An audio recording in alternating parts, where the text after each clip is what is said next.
ಶಿವಭಕ್ತರಾಗಿ ಭಕ್ತಿಪಕ್ಷ ಕಟ್ಟಿ ಶರಣಬಸವ ಶಾಸ್ತ್ರಿಗಳು. ಬಾಗಲಕೋಟೆ ಜಿಲ್ಲೆಯ ಮುಧೋಳ.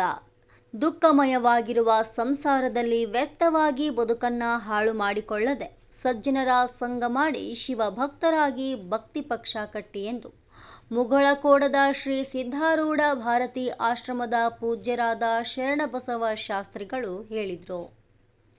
ಅವರು ಮುಧೋಳ ತಾಲೂಕಿನ ಸುಕ್ಷೇತ್ರ ಕುಳಲಿ ಗ್ರಾಮದಲ್ಲಿ ದೇವಿ ಅರ್ಚಕರಾದ ಸದಾಶಿವ ಅಜ್ಜನವರ ಸಾನ್ನಿಧ್ಯದಲ್ಲಿ ಶ್ರೀ ಸಿದ್ಧಲಿಂಗ ಯತಿರ್ವಯರ ಹಾಗೂ ಅಂಬಾಮಠದಲ್ಲಿ ನಡೆದ ಜಪಯಜ್ಞ ಕಾರ್ಯಕ್ರಮದ ತನ್ನಿಮಿತ್ತ ನಡೆದ ಪ್ರವಚನ ಕಾರ್ಯಕ್ರಮದಲ್ಲಿ ಪಾಲ್ಗೊಂಡು ಮಾತನಾಡುತ್ತಾ ಸದ್ಗುರು ದೇವನ ಕೃಪೆಗೆ ಪಾತ್ರರಾಗಿ ಭವವನ್ನ ಕಳೆದುಕೊಂಡು ಜನ್ಮದ ಸಾಫಲ್ಯತೆ ಹೊಂದುವುದು ಮಾನವನ ಜನ್ಮದ ಕರ್ತವ್ಯವಾಗಿದೆ ಎಂದರು.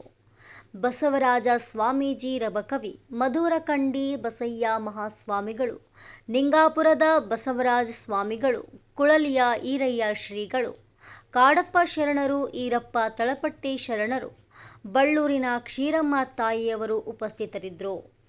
ಚಂಪಮ್ಮ ತಾಯಿಯವರ ಹಾಗೂ ನಂಜುಂಡೇಶ್ವರ ಶಿವಾಚಾರ್ಯರ ಭಾವಚಿತ್ರಕ್ಕೆ ಪುಷ್ಪಾರ್ಚನೆ ಜರುಗಿತು. ಮಹಾದೇವ ಮೀಸಿ ಅವರು ಸಂಚಾಲಕರಾಗಿ ಕಾರ್ಯನಿರ್ವಹಿಸಿದರು. ಸನ್ನಪ್ಪ ಮೀಸಿ, ಮಹದೇವ ಮುತ್ತಪ್ಪ ಮೀಸಿ, ಕಾಡಪ್ಪ ಮೀಸಿ ಅವರು ನೇತೃತ್ವ ವಹಿಸಿದ್ರು. ಭೀಮಾವಧೂತ ಭಜನಾ ಮಂಡಳಿಯ ಮುತ್ತಣ್ಣ ಬನಾಜಗೋಳ ತಂಡದಿಂದ ಭಜನಾ ಸೇವೆ ಜರುಗಿತು.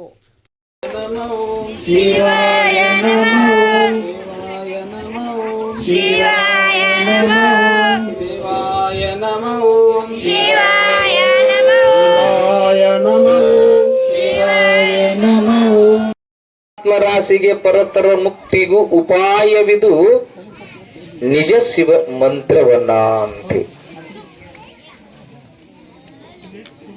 ಓಂ ನಮಃ ಶಿವಾಯ ಅಂತಾಗಲಿ ಅಥವಾ ನಮಃ ಶಿವ ಅಂತ ಹೇಳಿ ಷಡಕ್ಷರಿ ಹಾಗೂ ಪಂಚಾಕ್ಷರಿ ಮಂತ್ರವನ್ನ ಜಪಿಸುವುದರಿಂದ ನಾವು ಈ ಭವಬಂಧನದಿಂದ ಮುಕ್ತರಾಗ್ತೀವಿ. ಇದು ಜಾತ್ರೆ ಅಲ್ಲ. ತಾವು ತಾಯಂದಿರು ಒಂದೀಟು ಗಮನಿಸಬೇಕು. ಆ ಕಡೆ ಮಕ್ಕಳು ನೀವು ಮಾತಾಡುವಾಗಿತ್ತಂದ್ರೆ ನಾವು ಮಾತಾಡುವಂತ ಅವಶ್ಯಕತೆನೇ ಇಲ್ಲ. ಅಲ್ಲೆಲ್ಲೆಲ್ಲೆಲ್ಲೆಲ್ಲಿ ಮಾತಾಡ್ರಿ, ಬೇಡ ಅಂತನ್ನೋದಿಲ್ಲ. ಈ ಕಾರ್ಯಕ್ರಮಕ್ಕೆ ನೀವು ಮಾತಾಡ್ತಿದ್ದೀರಂದ್ರೆ ಇದಕ್ಕೆ ಅಗೌರತೆ ನೀವೇ ತೋರಿಸಿದಂಗ. ಈ ಕಾರ್ಯಕ್ರಮಕ್ಕೆ ಅಗೌರತೆ. ಯಾಕಂದ್ರೆ ನೀವು ಬಹುತೇಕ ಇದ ಜಾತ್ರೆಗ ಸೇರಿರ್ತ ಕಾಣ್ತತಿ. ಈಗ ಬಂದೀವು, ಆಗ ಬಂದೀವು, ಏನೇನು ಮಾತುಗಳನ್ನ ಮಾತಾಡಿ ಈ ಸಭೆಯನ್ನ ಕೂಡ ಕೆಡಿಸುವಂತ ಪ್ರಯತ್ನ ಆಗ್ತದೆ.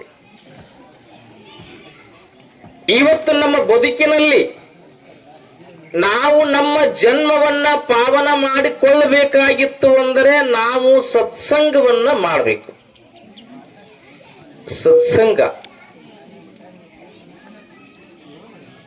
ಸತ್ಸಂಗ ಅಂತಂದ್ರೆ ಏನು ಅಂತಂದ್ರೆ ಸಜ್ಜನರ ಸಂಘವನ್ನ ನಾವು ಮಾಡಬೇಕು. ಅಲ್ಲಿ ಯಾರು ಮಾತಾಡ್ತಾರೆ? ಬೇಕಾದ್ರೆ ಇಲ್ಲಿ ಬಂದ್ರೆ ಬಾ ಹೇಳ್ರಿ, ದಯಮಾಡಿ ಮಾತಾಡ್ಬೇಡಿ. ಒಂಚೂರು ಮಾತಾಡ್ತಿದ್ದೆ. ಈ ಅಂಗಳಕ್ಕೆ ಬಂದವರು ಅದಕ್ಕೆ ನಾವು ಅಲ್ಲಲ್ಲಿ ಹೇಳ್ತಿರಿವಿ. ಜಗದ್ಗುರು ಸಿದ್ಧಾರೂಢರನ್ನ ನಂಬಿದಂತವರು ಜಗದ್ಗುರು ಸಿದ್ಧಾರೂಢರ ಅಂಗಳಕ್ಕೆ ಬಂದಂದ ಯಾರು ಕಾಲಿನೇ ಹೋಗಿಲ್ಲ. ನೀವು ಇಲ್ಲಿ ಬಂದಿರಿಲ್ಲ, ಬರೀ ಹುಗ್ಗಿ ಉಂಡು ಹೋಗೋದಲ್ಲ, ಸಂಕಲ್ಪವನ್ನ ಮಾಡಿಕೊಡ್ರಿ. ಸಂಕಲ್ಪ ಏನು? ನಮಗೆ ಬಡತನಕ್ಕೆ ಉಂಬುವ ಚಿಂತೆ, ಬಡತನಕ್ಕೆ ಉಂಬುವ ಚಿಂತೆ. ಒಂದು ದಿನ ನಮಗೆ ಬಡತನ ಅನ್ನೋದು ಇತ್ತು ಅಂತಂದ್ರೆ ನಾವು ಊಟಕ್ಕೆ ನಾವು ಗತಿ ಇಲ್ಲದಾಗ ನಮ್ಮ ಪರಿಸ್ಥಿತಿ ಹೆಂಗಂತೇಳಿ ಭಗವಂತನ ನೆನಪಿಸ್ಕೊಳ್ತೀವಿ. ಬಡತನಕ್ಕೆ ಉಂಬುವ ಚಿಂತೆ. ಒಂದಿಷ್ಟು ಏನೋ ಉಣ್ಲಿಕ್ಕೆ ನಮಗೆ ಸಿಕ್ಕೈತೆ ಅಂತಂದ್ರೆ ಉಡುವ ಚಿಂತೆ. ನಾವೇನೇನು ಒಳ್ಳೆ ಬಟ್ಟೆಗಳನ್ನ ತೊಡಬೇಕಂತೇಳಿ ಮಾಡ್ತೀವಿ. ಉಣಲಾದರೆ ಇಡುವ ಚಿಂತೆ. ಒಂದಿಷ್ಟು ಏನಾದ್ರೂ ಸಂಪಾದನೆ ಮಾಡ್ಕೊಂಡು ಇಡಬೇಕಂತೇಳಿ ಗುದ್ದಾಡ್ಲಕತ್ತೀವಿ. ಇಡಲಾದರೆ ಹೆಂಡಿರ ಚಿಂತೆ ಒಬ್ಬೊಬ್ರಿಗೆ ಹೆಣ್ಣ ಸಿಗಂಗಿಲ್ಲ. ಈಗಂತೂ ಒಟ್ಟ ಸಿಗೋಲ್ದು. ನನಗೆ ಮದುವೆ ಆಗ್ತತಿಲ್ಲೋ ಅಂತೇಳಿ ಚಿಂತೆ ಮಾಡುವಂತ ಕಾಲ. ಹೆಂಡ್ರಾದ್ರೂ ಮಕ್ಕಳಾಗಂಗಿಲ್ಲ. ನೂರಾರು ದೇವರಿಗೆ ಅಡ್ಡಾಡ್ತಾರ. ಏನ್ ಈ ಕೆಲವೊಂದ್ ಕಡೆ ಗಿಡ ಸುತ್ತಾಕ್ತಾರ. ಗಿಡ ಸುತ್ತ ಹಾಕಿದ್ರ ಮಕ್ಕಳ ಹಾಕೊಂಡ್ರಿ ಬತ್ತುವ ಜಲವ ಒಣಗುವ ಮರವ. ಗಿಡ ಒಂದ್ ದಿವ್ಸ ಒಣಗ್ತದೆ, ನೀರು ಬತ್ತವ. ಇಂಥದ್ದನ್ನೇ ದೇವರಂದು ನಮ್ಮ ಸಿದ್ಧಾರೂಢಪ್ಪನ ಮರ್ತಂತವ್ರನ್ನ, ಸಿದ್ಧಲಿಂಗಯತಿಗಳನ್ನ ಮರ್ತಂತವ್ರನ್ನ, ಶಾಂಭವಿಯನ್ನ ಮರ್ತಂತವರನ್ನ, ಇದ್ರೂ ಕೂಡ ಅವೆಲ್ಲವೂ ನಮಗೆ ಬೇಕಾಗಿರೋದ್ರಿಂದಲೇ ನಾವೆಲ್ಲ ಸಂಸಾರವನ್ನ ನೆಚ್ಚಿವಿ, ಪಾರಮಾರ್ಥವನ್ನ ಮರ್ತೀವಿ. ಯಾಕೋ ನನಗೆ ಮೈಂಡ್ ಡೈವರ್ಟ್ ಆಗ್ಲತ್ತೆ. ಅಲ್ಲೆಲ್ಲಿ ಶಬ್ದಗಳು ಮಾತಾಡೋದು ನನಗೆ ಕಿವಿಗೆ ಬೀಳ್ತದೆ. ದಯಮಾಡಿ ನಾನು ನಿಮಗೆ ನಾ ವಿಶೇಷವಾಗಿ ಜಗದಂಬಾ ಅಂಬಾ ಭವಾನಿ ಜಗದಂಬಾ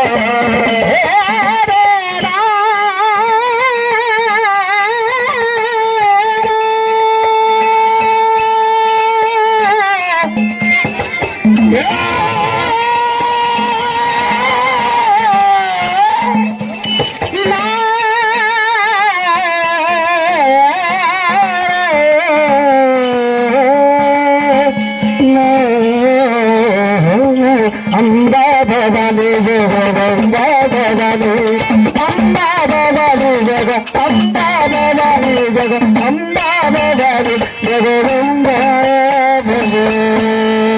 ಧನ್ಯವಾದ. ಯಾಕಂದ್ರೆ ನಾವು ಸುಗಮ ಸಂಗೀತ ಕಲಾವಿದ